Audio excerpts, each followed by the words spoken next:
వరంగల్ జిల్లా రాయపత్రి మండల కేంద్రంలో భారీ చోరీ జరిగింది. సినీ ఫక్కీలో జరిగిన ఈ దొంగతనం స్థానికంగా కలకలం సృష్టించింది. సుమారు 500 మందికి చెందిన కోట్ల రూపాయల విలువ చేసే ఆభరణాలను దొంగలు లూటీ చేశారు. ఈ ఘటన గురించి తెలుసుకున్న బాధితులు పెద్ద ఎత్తున బ్యాంకు వద్దకు చేరుకొని ఆందోళనకు దిగారు. ఎస్బీఐ బ్యాంకులో గుర్తు తెలియని దుండగులు సినిమా స్టైల్లో భారీ చోరీకి పాల్పడిన ఘటన ఇది.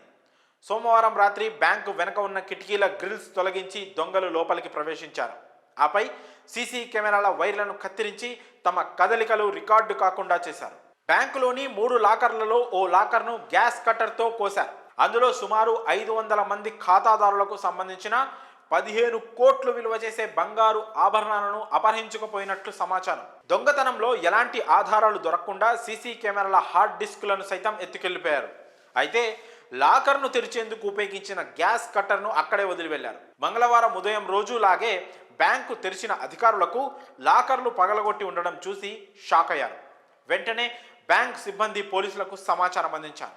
సంఘటనా స్థలానికి చేరుకొని క్లూస్ టీంతో పోలీసులు విచారణ మొదలుపెట్టారు.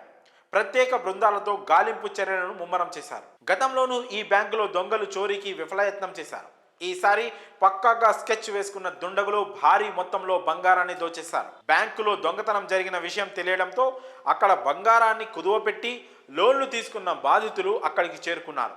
అయితే ఎంత మొత్తంలో బంగారాన్ని చోరీ చేశారనే వివరాలను బ్యాంక్ అధికారుల నుంచి పోలీసులు సేకరిస్తున్నారు.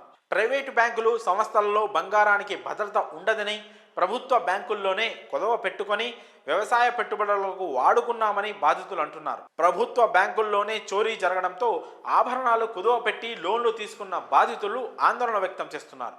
తమకు బ్యాంకు అధికారులు రాతపూర్వకంగా హామీ ఇవ్వాలని, లేని పక్షంలో ఆందోళనకు దిగుతామని బాధితులు ఆగ్రహం వ్యక్తం చేస్తున్నారు.